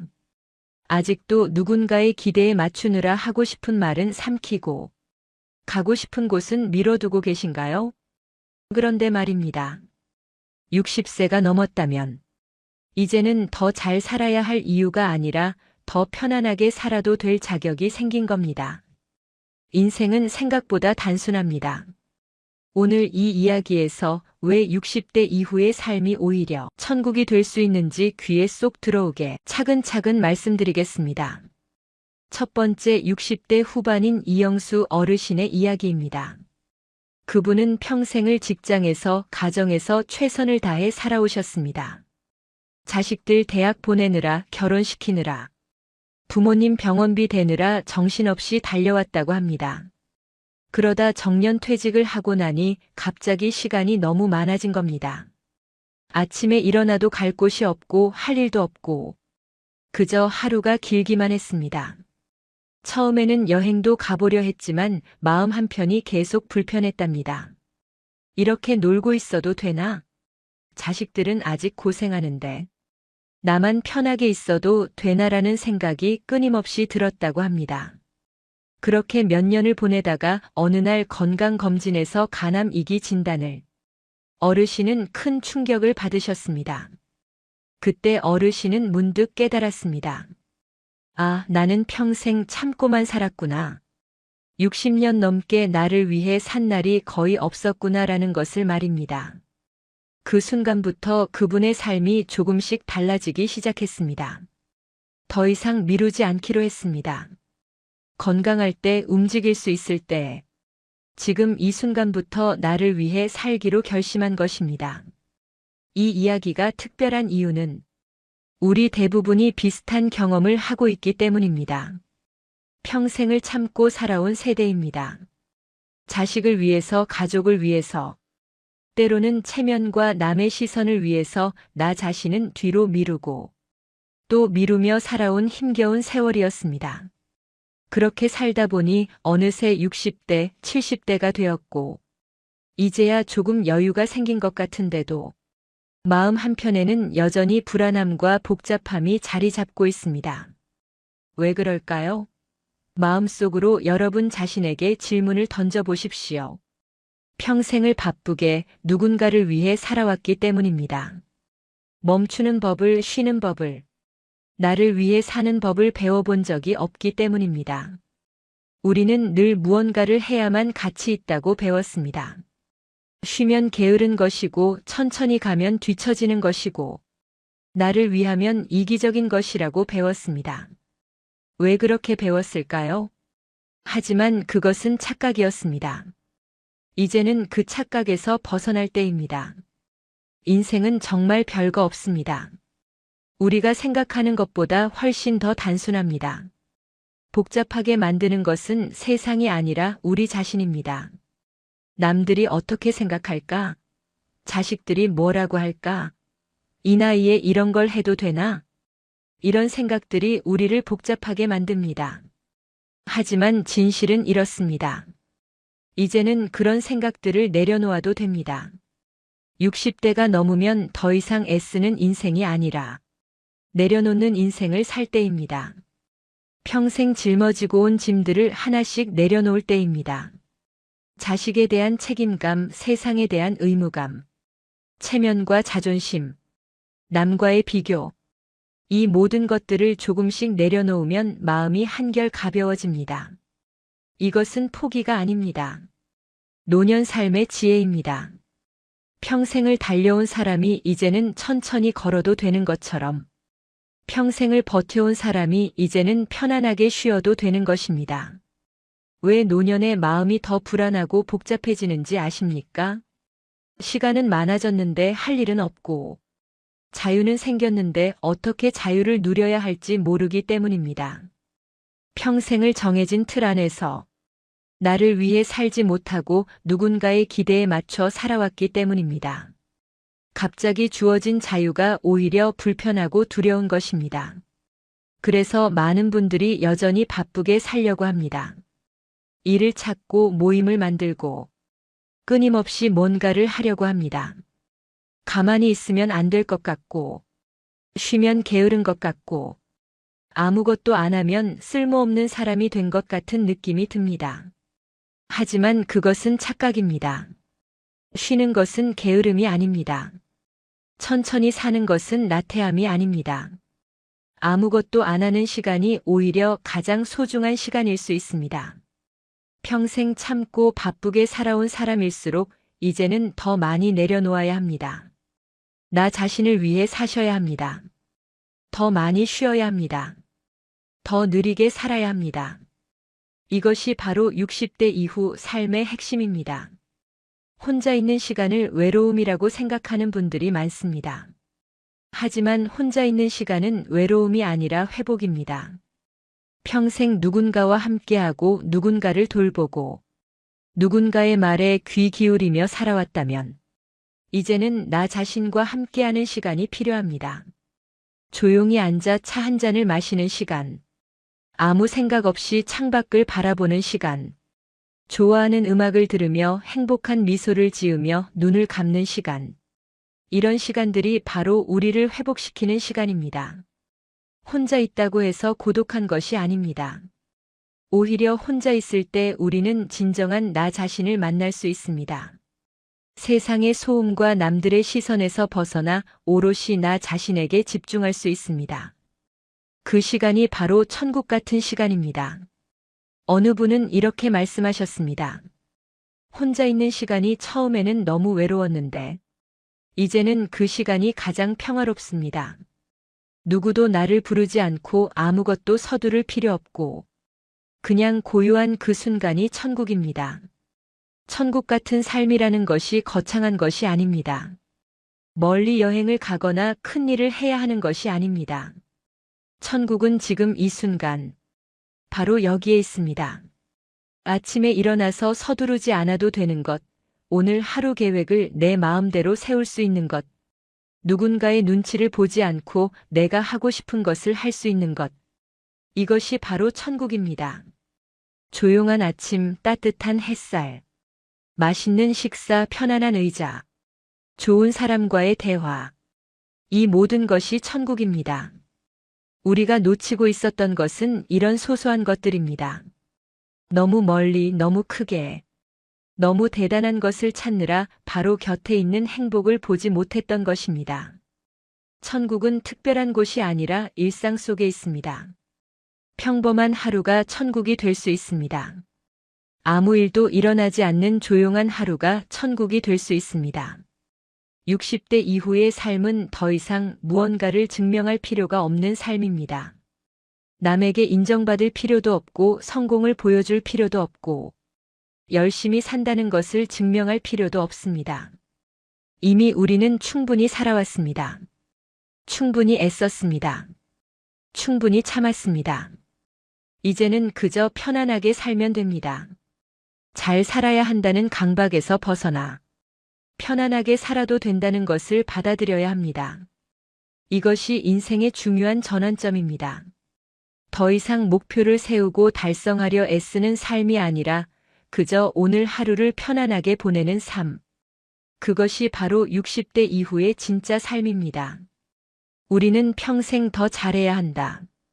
더 열심히 해야 한다. 더 많이 가져야 한다는 생각 속에서 살았습니다. 하지만 이제는 이 정도면 충분하다. 이만하면 괜찮다. 이대로도 좋다고 말할 수 있어야 합니다. 이것이 바로 노년의 지혜입니다. 사람들이 무엇을 생각할까 걱정하지 않아도 됩니다. 이 나이에 이런 옷을 입어도 되나? 이 나이에 이런 취미를 가져도 되나? 이런 고민들은 이제 내려놓아도 됩니다. 나이에 맞는 옷, 나이에 맞는 행동, 나이에 맞는 취미. 이런 것들은 사실 세상이 만들어낸 틀일 뿐입니다. 내가 좋으면 되는 것입니다. 내가 편하면 되는 것입니다. 내가 행복하면 되는 것입니다. 남들이 뭐라고 하든 조금 이상해 보이든 그것은 중요하지 않습니다. 중요한 것은 나의 마음입니다. 나의 만족입니다. 나의 평화입니다. 체면이라는 것도 이제는 버려야 할 때입니다. 평생 체면을 지키느라, 자존심을 세우느라 얼마나 많은 것을 포기했습니까? 하고 싶은 말을 참고 하고 싶은 일을 미루고 보고 싶은 사람을 만나지 못했습니다. 모두 체면 때문이었습니다. 하지만 이제는 자신에게 질문해야 합니다. 그 체면이 나에게 무엇을 주었는가를요. 그 자존심이 나를 행복하게 만들었는가를요. 대부분의 경우 대답은 아니오일 것입니다. 체면과 자존심은 우리를 지켜주는 것이 아니라 오히려 우리를 가두는 감옥이었습니다. 이제는 그 감옥에서 나와야 합니다. 비교하는 습관도 내려놓아야 합니다. 누구는 자식이 잘 됐다, 누구는 집이 크다, 누구는 돈이 많다, 누구는 건강하다. 이런 비교들이 우리를 불행하게 만듭니다. 남의 인생은 남의 인생입니다. 나의 인생은 나의 인생입니다. 남과 비교할 필요가 없습니다. 각자의 인생에는 각자의 사연이 있고, 각자의 행복이 있고, 각자의 아픔이 있습니다. 겉으로 보기에는 좋아 보여도 속사정은 아무도 모릅니다. 그러니 비교하지 마십시오. 부러워하지 마십시오. 그저 나의 삶에 집중하십시오. 나에게 주어진 것에 감사하십시오. 지금 내가 가진 것이 바로 나에게 필요한 것입니다. 비교는 끝이 없습니다. 항상 나보다 더 나은 사람이 있고, 항상 내가 가지지 못한 것은 있습니다. 비교 속에서는 절대 행복할 수 없습니다. 행복은 비교가 아니라 감사에서 옵니다. 자식 문제도 이제는 조금 내려놓아도 됩니다. 평생 자식을 위해 살아왔습니다. 자식이 잘 되기를 바라는 마음은 당연합니다. 하지만 이제 자식들도 어른입니다. 자기 인생을 살 나이입니다. 부모가 모든 것을 책임질 수 없고 책임져서도 안 됩니다. 도와줄 수 있을 때 돕되 내 삶을 희생하면서까지 도울 필요는 없습니다. 자식이 고생하는 것을 보면 마음이 아픕니다. 하지만 그것도 그들의 인생입니다. 고생을 통해 배우고 성장하는 것입니다. 부모가 모든 고생을 대신해 줄 수는 없습니다. 오히려 지나친 걱정과 간섭이 자식들에게 부담이 될 수 있습니다. 이제는 조금 거리를 두고 지켜봐 주는 것도 사랑입니다. 필요할 때 손을 내밀되 항상 매달리지 않는 것도 지혜입니다. 자식은 자식의 삶이 있고 우리는 우리의 삶이 있습니다. 이 경계를 인정하는 것이 서로를 위한 길입니다. 돈 문제도 마찬가지입니다. 물론 돈은 중요합니다. 하지만 이 나이에 더 많은 돈을 벌기 위해 건강을 해치고 스트레스를 받을 필요는 없습니다. 지금 가진 것으로 충분히 살 수 있다면 그것으로 만족하는 것도 지혜입니다. 더 큰 집, 더 좋은 차, 더 많은 저축. 이런 것들이 정말 지금의 나에게 필요한 것인지 생각해 봐야 합니다. 많은 경우 우리가 더 많은 것을 원하는 이유는 실제로 필요해서가 아니라 남들과 비교하기 때문이거나 불안하기 때문입니다. 하지만 돈은 아무리 많아도 마음의 평화를 살 수는 없습니다. 차라리 적게 가지고 편안하게 사는 것이 많이 가지고 불안하게 사는 것보다 낫습니다. 돈이 목적이 되면 삶이 피곤해집니다. 돈은 수단일 뿐입니다. 편안한 삶을 위한 수단입니다. 외로움을 두려워하지 않아도 됩니다. 나이가 들면 자연스럽게 주변 사람들이 줄어듭니다. 친구들도 하나둘 멀어지고 가족들도 각자의 삶이 바빠집니다. 혼자 있는 시간이 많아집니다. 처음에는 외롭고 쓸쓸합니다. 하지만 시간이 지나면 그 외로움이 오히려 편안함으로 바뀝니다. 혼자 있는 것이 자유롭고 조용하고 평화롭다는 것을 깨닫게 됩니다. 누군가와 함께 있으면 좋지만 혼자 있어도 괜찮습니다. 외로움은 나쁜 것이 아닙니다. 외로움을 받아들이고 혼자만의 시간을 즐기는 법을 배우면 삶이 훨씬 편해집니다. 외로움과 고독은 다릅니다. 외로움은 누군가를 그리워하는 것이고, 고독은 내가 나의 벗이 되어 나 자신과 함께하는 것입니다. 고독을 즐길 수 있게 되면 더 이상 외로움이 두렵지 않습니다. 남에게 잘 보이려고 애쓰지 않아도 됩니다. 평생 남들에게 좋은 사람으로 보이려고 애써왔습니다. 착한 사람, 좋은 사람, 괜찮은 사람으로 보이기 위해 내 감정을 숨기고 내 의견을 접고 남의 부탁을 거절하지 못했습니다. 하지만 이제는 다릅니다. 싫으면 싫다고 말해도 됩니다. 안 되면 안 된다고 거절해도 됩니다. 내 기분이 좋지 않으면 억지로 웃지 않아도 됩니다. 나를 이해해주는 사람은 그대로의 나를 받아들여 줄 것이고, 이해하지 못하는 사람은 어차피 나와 맞지 않는 사람입니다. 모든 사람에게 좋은 사람일 필요는 없습니다. 몇 사람에게 진짜 좋은 사람이면 그것으로 충분합니다. 70대 초반 이말자 여사님의 이야기도 있습니다. 이 어르신은 평생을 시장에서 장사를 하며 자식 셋을 키우셨습니다. 새벽부터 밤늦게까지 일하고 쉬는 날도 없이 살았습니다. 그냥 그렇게 살아야 하는 줄 알았습니다. 자식들이 다 출가하고 나서도 습관처럼 일을 계속했습니다. 그런데 어느 날 오랜 고향 친구가 유방암으로 갑자기 세상을 떠났습니다. 함께 약속했던 여행도 가지 못한 채로 말입니다. 그 친구가 늘 하던 말이 있었습니다. 나중에 시간 생기면 같이 여행 가자. 하지만 그 나중은 오지 않았습니다. 충격적인 그 일을 겪고 나서 어르신은 생각을 완전히 바꾸었다고 합니다. 장사를 줄이고 하고 싶었던 것들을 하나씩 하기 시작했습니다. 등산도 다니고 서예도 배우고 쇼핑도 하고 오래된 친구들도 자주 만났습니다. 처음에는 자식들이 걱정했답니다. 엄마, 돈 벌어야지 왜 그렇게 노세요? 하지만 이 어르신은 웃으며 대답했습니다. 지금 안 놀면 언제 놀겠니? 엄마도 즐기면서 살아야지. 그렇게 몇 년을 보내고 나니 오히려 건강도 좋아지고 매일 천국같이 행복해지셨습니다. 이 이야기가 주는 교훈은 명확합니다. 60이 넘으면 무엇이든 절대로 미루지 말라는 것입니다. 나중에 라는 말은 결국 영원히 하지 않겠다는 말과 같습니다. 여러분 건강할 때 해야 합니다. 움직일 수 있을 때 해야 합니다. 어느 날 갑자기 여러분이 심각한 암에 걸리실 수 있습니다. 내일은 보장되어 있지 않습니다. 내년이 있을지도 확실하지 않습니다. 그러니 오늘 바로 지금입니다. 지금이 가장 좋은 때입니다. 여러분은 지금이 가장 젊은 순간입니다. 더 이상 미루지 마십시오. 하고 싶은 것이 있다면 지금 하십시오. 만나고 싶은 사람이 있다면 지금 만나서 밥 한 끼 하십시오. 가고 싶은 곳이 있다면 지금 가십시오. 이것이 바로 우리가 늦게나마 깨달아야 할 참 진리입니다. 바쁘게 살 필요도 없습니다. 서두를 필요가 없습니다.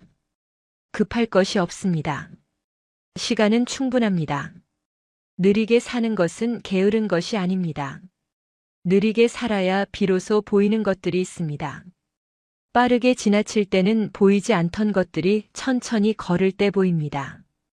꽃의 향기, 바람의 느낌, 새소리, 햇살의 따뜻함. 이런 것들은 천천히 살아야 느낄 수 있습니다. 의미를 찾으려고 애쓰지 않아도 됩니다. 많은 사람들이 인생의 의미를 찾으려고 합니다. 특히 나이가 들수록 내 인생의 의미는 무엇인가? 나는 무엇을 위해 살았는가? 라는 질문을 하게 됩니다. 하지만 꼭 거창한 의미가 있어야 하는 것은 아닙니다. 오늘 하루를 편안하게 보내는 것, 좋아하는 사람과 시간을 보내는 것, 맛있는 음식을 먹는 것, 이런 소소한 것들이 바로 삶의 의미일 수 있습니다.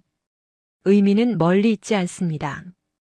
지금 이 순간 우리의 마음속에 있습니다. 때로는 의미를 찾으려는 노력 자체가 우리를 불행하게 만듭니다. 의미는 찾는 것이 아니라 만들어가는 것입니다. 오늘 하루를 잘 사는 것, 그 자체가 의미를 만들어가는 과정입니다. 사람과의 관계도 중요하지만 그 관계의 질이 중요합니다. 많은 사람을 만나는 것보다 진짜 마음이 통하는 사람을 만나는 것이 낫습니다. 깊은 관계가 아니어도 괜찮습니다. 가벼운 인사, 짧은 대화도 의미가 있습니다. 하지만 의무적인 만남, 형식적인 관계는 이제 정리해도 됩니다. 사람은 혼자서는 살 수 없지만 모든 사람과 함께할 필요도 없습니다. 적당한 거리를 유지하면서 소중한 사람들과 연결되어 있는 것, 그것이 건강한 삶입니다. 여러분 자신의 현재 사는 방식에 만족하시나요? 지금 이 순간에 집중하는 것이 가장 중요합니다.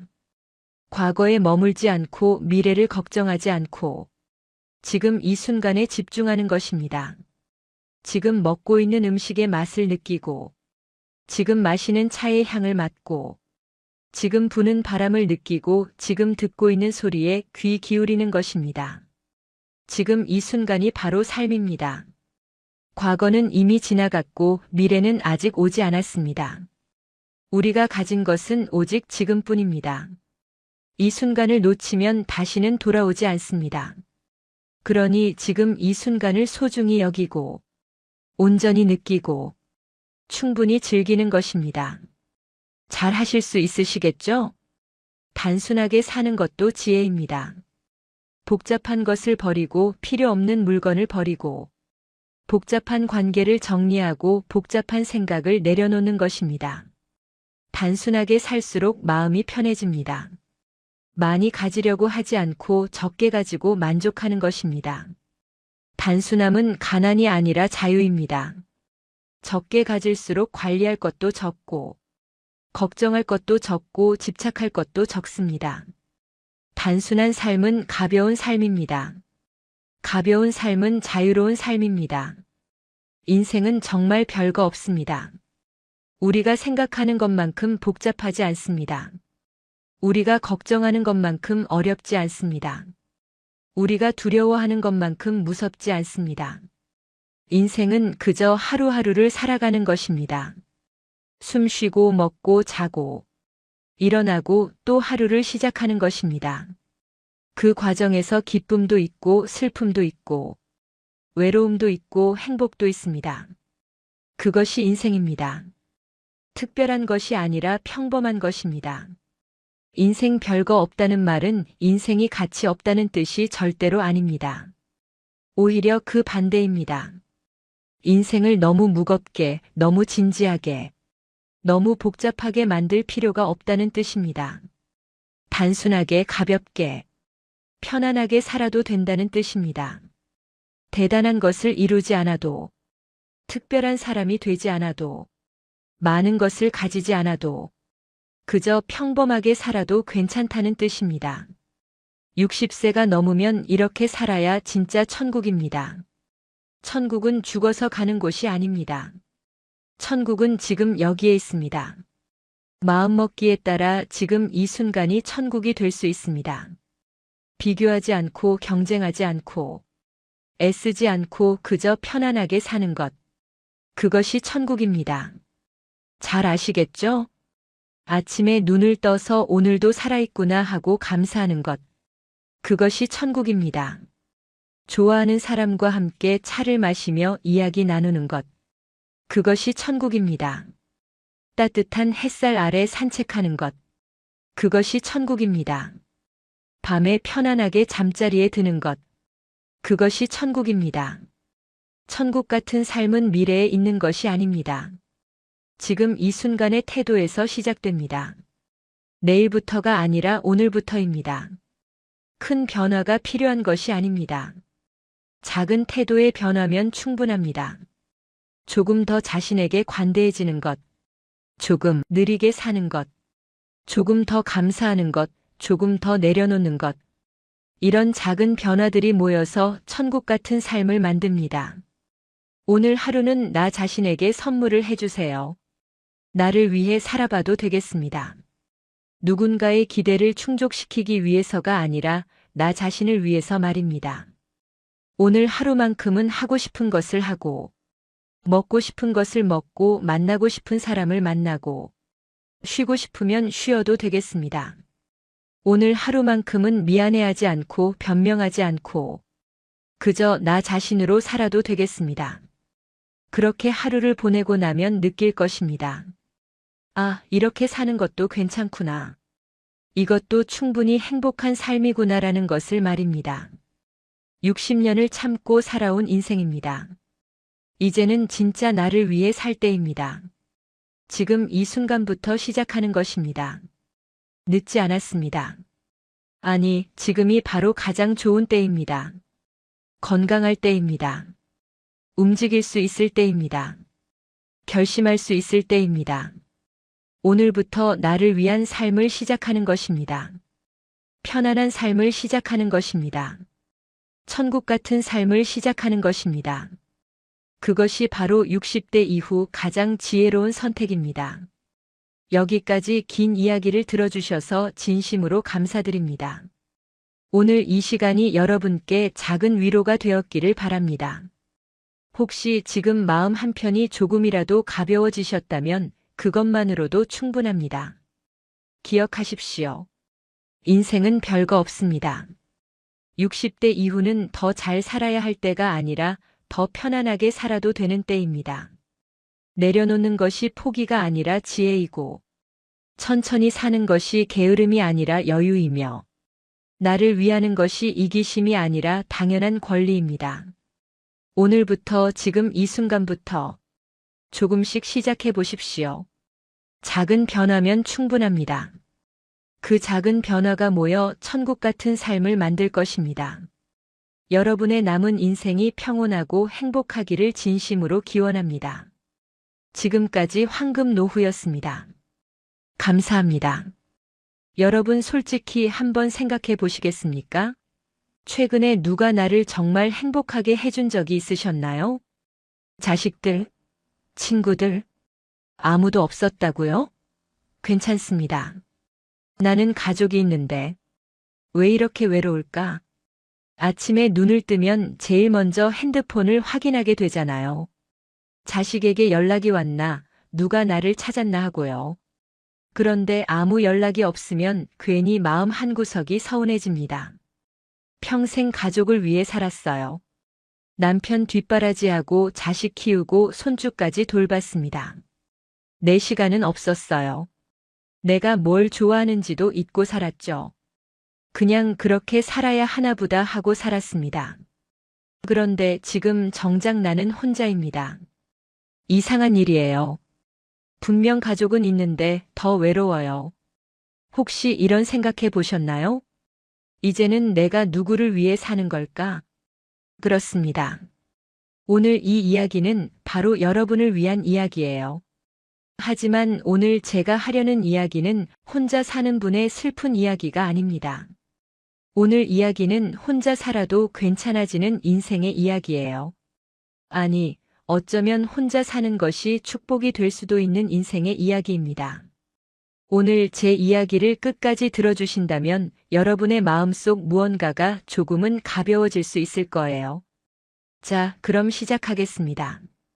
제가 아는 분이 한 분 계십니다. 올해 72살 김혜자님이십니다. 애자 씨는 평생을 아내로, 엄마로, 며느리로 살아왔어요. 23세 시집을 갔습니다. 남편은 착한 사람이었지만 말수가 적었어요. 애자 씨의 마음을 자상하게 물어본 적은 없었습니다. 그래도 괜찮았어요. 그게 그 시대의 현실적인 결혼 생활이었으니까요. 아이 셋을 낳아 키웠습니다. 큰딸, 아들, 막내딸. 아침 5시에 일어나 밥을 짓고 도시락을 싸고 아이들 학교 보냈습니다. 시부모님 병원 모시고 저녁 장 보고 빨래하고 또 밥 짓고 그렇게 40년을 살았어요. 그 사이 제 자신이 뭘 좋아하는지 뭘 하고 싶은지는 한 번도 생각해 본 적이 없었습니다. 생각할 시간이 없었죠. 그러다 남편이 세상을 떠났어요. 68살 때였습니다. 장례를 치르고 사람들이 떠나고 집에 혼자 남았어요. 그때 처음 느꼈대요. 아, 나는 이제 혼자구나. 자식들은 모두 독립했습니다.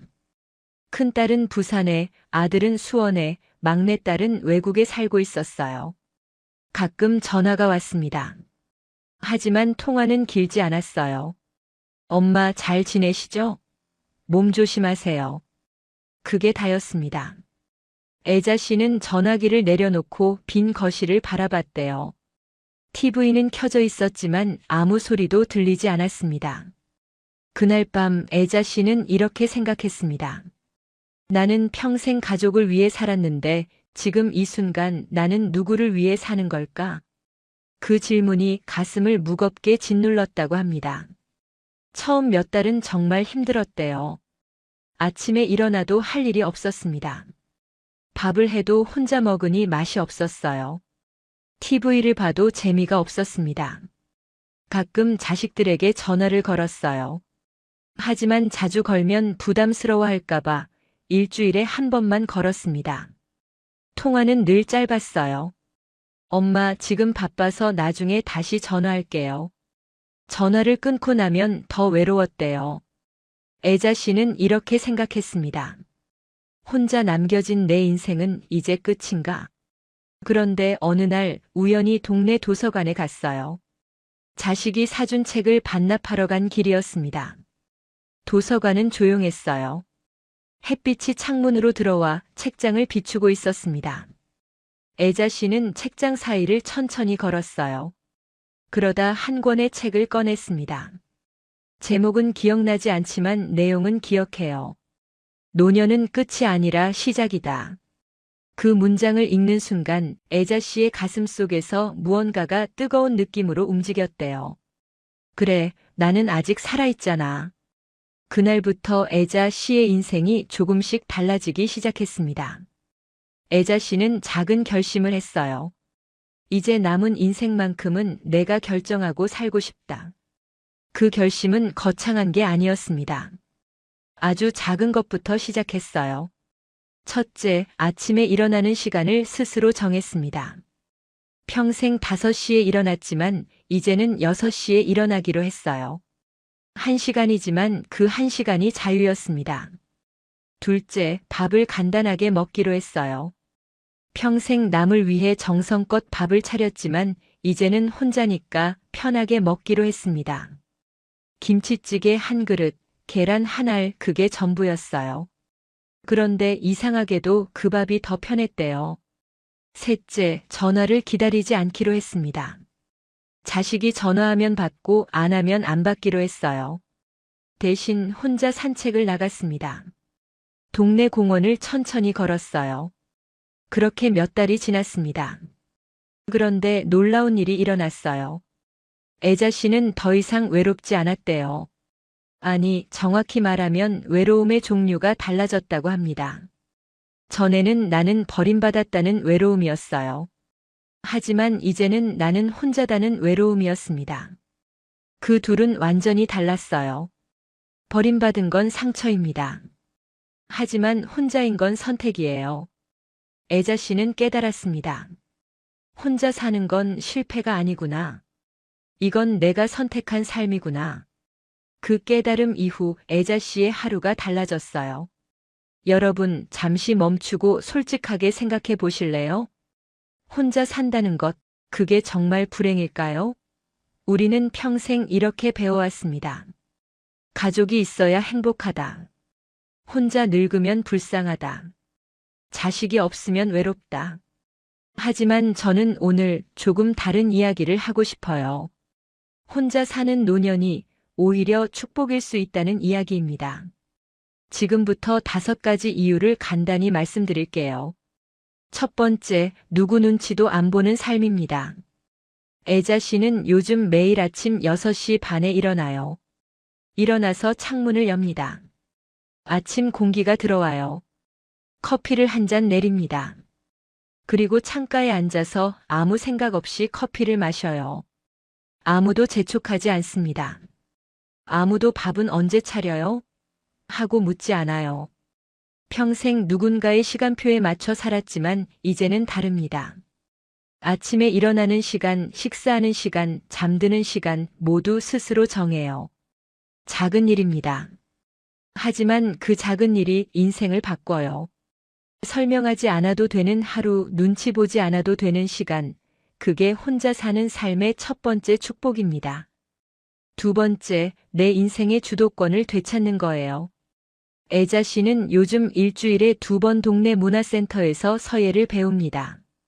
평생 하고 싶었지만 시간이 없어서 못했던 일이에요. 무엇을 먹을지, 어디를 갈지, 누구를 만날지, 모든 게 이제 애자 씨가 정합니다. 별거 아닌 것 같지만 이게 가장 큰 자유예요. 세 번째, 인간관계의 평온입니다. 애자 씨는 이제 만나고 싶은 사람만 만나요. 사람을 덜 만나니까 오히려 외롭지 않대요. 상처받지 않으니까요. 잘못된 사람을 만나면 혼자 있을 때보다 더 외롭습니다. 혼자 있음과 고립은 달라요. 혼자 있는 건 선택이고 고립은 강요입니다. 불필요한 관계로부터 자유로워지는 것, 그게 마음을 평온하게 만들어요. 네 번째, 건강입니다. 미국의 한 대학 연구에 따르면 혼자 사는 노인이 가족과 사는 노인보다 건강 지표가 더 좋은 경우가 많았다고 해요. 왜일까요? 혼자 사는 노인은 자기 건강을 스스로 책임지기 때문입니다. 애자 씨도 혼자 사니까 오히려 밥을 잘 챙겨 먹고 매일 산책을 나가고 약도 스스로 챙겨요. 무엇보다 스트레스가 줄었대요. 눈치 볼 사람이 없으니까요. 5번째, 경제적 자립입니다. 애자 씨는 한 달에 100만 원으로 살아요. 혼자 살면 돈이 많이 안 듭니다. 중요한 건 큰 부자가 되는 게 아니라 누구에게 기대지 않아도 스스로 관리 가능한 삶을 사는 거예요. 자식에게 손 벌리지 않아도 된다. 그게 얼마나 큰 자유인지 아시는 분은 아실 겁니다. 이 5가지가 혼자 사는 삶이 축복이 될 수 있는 이유예요. 하지만 여러분, 여기서 끝이 아닙니다. 혼자 산다고 해서 저절로 행복해지는 건 아니잖아요. 혼자 살면서도 행복하게, 당당하게, 만족하며 눈 감으려면 어떻게 살아야 할까요? 지금부터 그 방법 5가지를 말씀드리겠습니다. 애자 씨가 실제로 하고 있는 일들이에요. 첫 번째 방법은 건강한 모닝 루틴입니다. 애자 씨는 매일 아침 6시 반에 일어나요. 일어나자마자 50번 가볍게 제자리에서 뛰고 레몬물 한 잔을 마십니다. 그리고 창문을 열어 환기를 시켜요. 간단한 스트레칭을 10분 정도 합니다. 목을 돌리고 팔을 뻗고 허리를 천천히 굽혔다 폈다 하는 거예요. 그 다음 아침 식사를 합니다. 거창하지 않아요. 계란 한 알, 김치, 된장국, 현미밥 반 공기. 간단하지만 영양을 생각한 식사예요. 식사 후에는 커피를 마시며 창밖을 봅니다. 이 루틴이 하루를 시작하는 힘이 된대요. 여러분도 자신만의 모닝 루틴을 만들어 보세요. 꼭 거창할 필요 없습니다. 레몬물 한 잔 마시기, 창문 열기, 간단한 스트레칭, 그것만으로도 충분해요. 중요한 건 매일 같은 시간에 같은 순서로 하는 겁니다. 그 규칙성이 하루의 안정감을 준다고 해요. 두 번째 방법은 혼자 먹어도 제대로 먹는 식사법입니다. 혼자 살면 밥을 대충 먹게 되잖아요. 라면으로 때우거나 빵으로 끼니를 넘기거나 아예 굶는 경우도 있고요. 하지만 애자 씨는 달라요. 혼자 먹어도 밥상을 차립니다. 간단하지만 제대로 차려요. 아침은 계란과 김치, 점심은 국과 반찬 2가지, 저녁은 생선이나 두부. 거창하지 않지만 단백질과 채소를 꼭 넣습니다. 그리고 중요한 게 하나 더 있대요. 밥을 먹을 때 TV를 끄는 거예요. 혼자 먹으니까 심심해서 TV를 켜놓게 되는데 그러면 음식 맛을 모른대요. 애자 씨는 TV를 끄고 조용히 밥을 먹습니다. 밥 한 술 한 술을 천천히 씹으며 먹는 거죠. 그러면 음식의 맛이 느껴진대요. 그리고 밥을 다 먹고 나면 이렇게 말한대요. 잘 먹었습니다. 혼자 있어도 감사를 표현하는 거예요. 여러분도 혼자 먹더라도 제대로 드세요.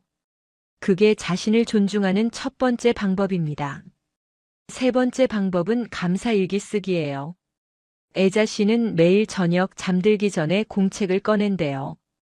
그리고 오늘 하루 감사한 일 3가지를 씁니다. 거창한 게 아니에요. 오늘 날씨가 좋았다. 산책할 때 기분이 좋았다. 이웃집 할머니가 인사를 해줬다. 반가웠다. 저녁에 먹은 된장찌개가 맛있었다. 잘 끓였다. 이렇게 아주 작은 일들입니다.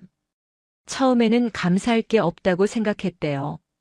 하지만 매일 쓰다 보니 작은 것들이 보이기 시작했다고 합니다. 아침 햇살, 따뜻한 국물, 편한 잠자리. 당연하다고 생각했던 것들이 사실은 감사할 일이었던 거죠. 감사 일기를 쓰면 하루가 달라진대요. 부족한 것보다 가진 것이 보여요. 없는 것보다 있는 것이 보입니다.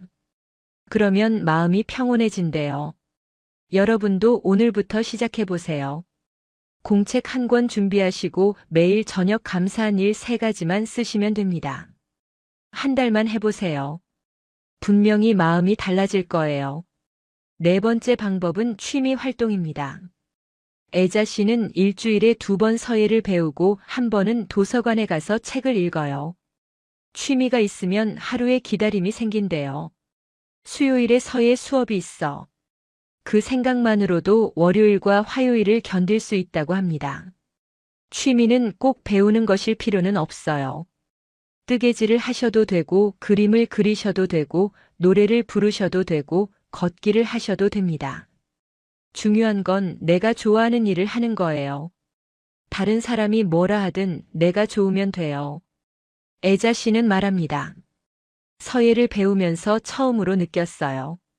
아, 나도 뭔가 잘할 수 있는 게 있구나. 나도 배울 수 있구나.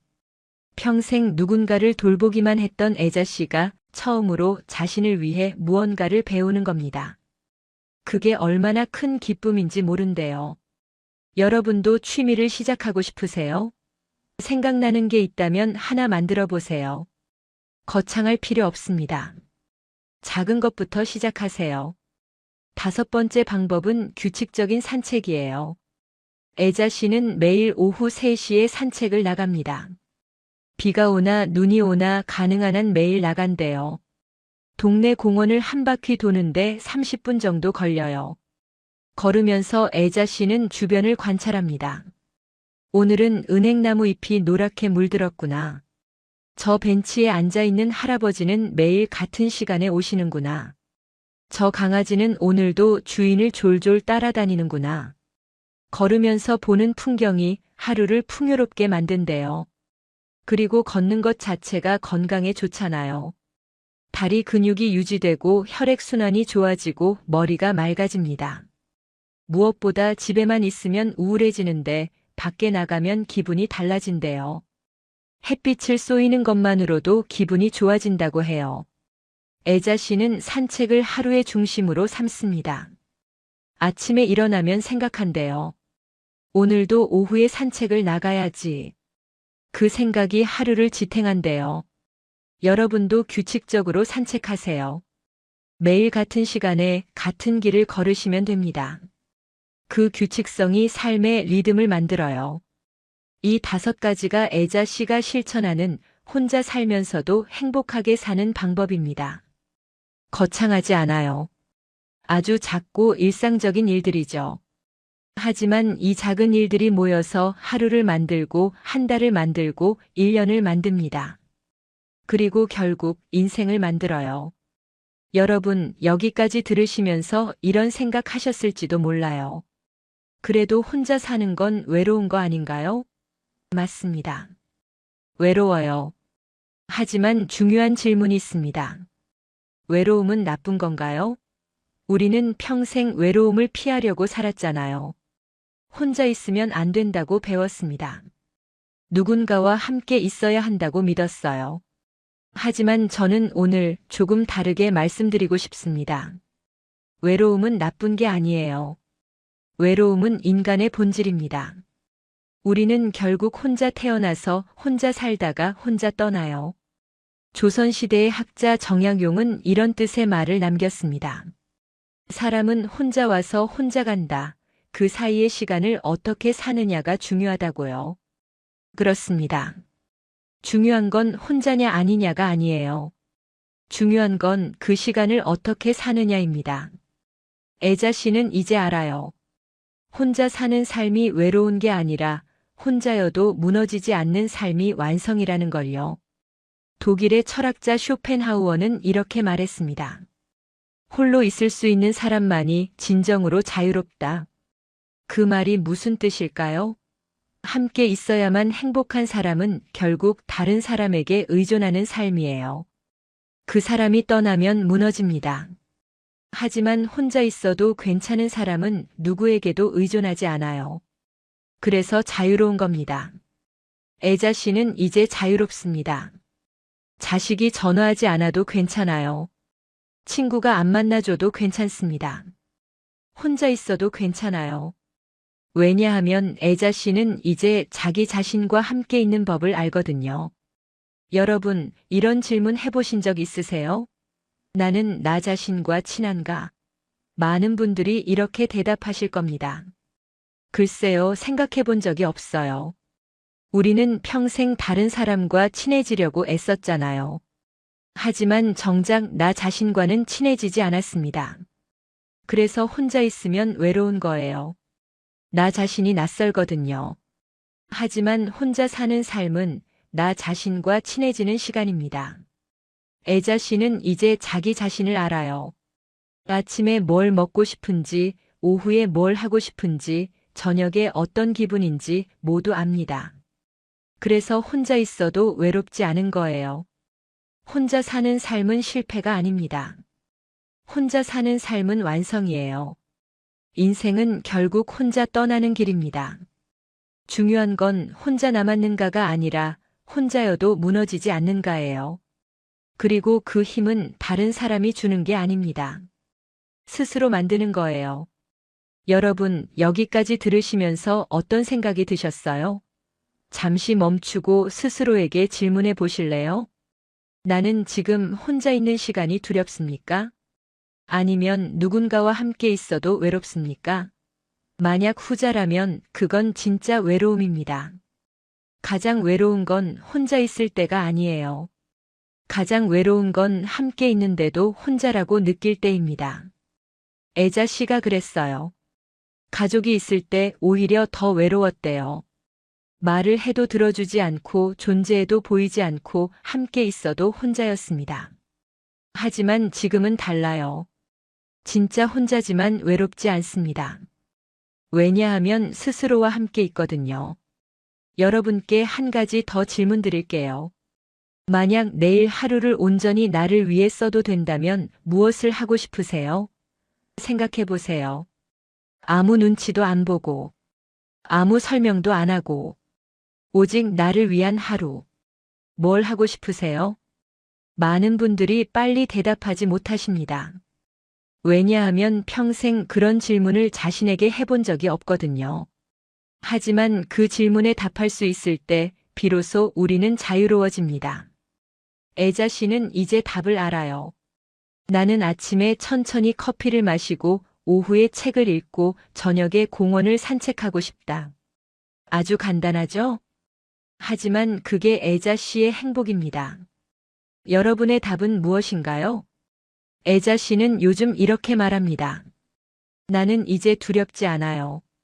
혼자 늙는 것도 혼자 떠나는 것도. 그 말을 들었을 때 저는 조금 놀랐어요. 왜 두렵지 않으세요?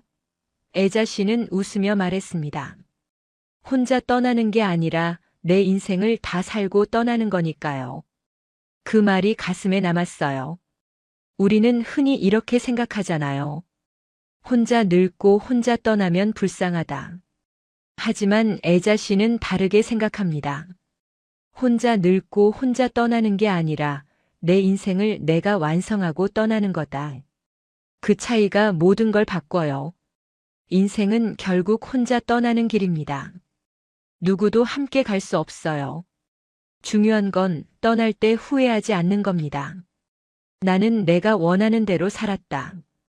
그 확신을 가지고 떠나는 것, 그게 인생의 완성이에요. 애자 씨는 이제 그 확신을 가지고 있습니다. 매일 아침 스스로 결정하고 스스로 살고 스스로 만족해요. 자식이 전화하지 않아도 괜찮습니다. 친구가 없어도 괜찮아요. 혼자여도 괜찮습니다. 왜냐하면 애자 씨는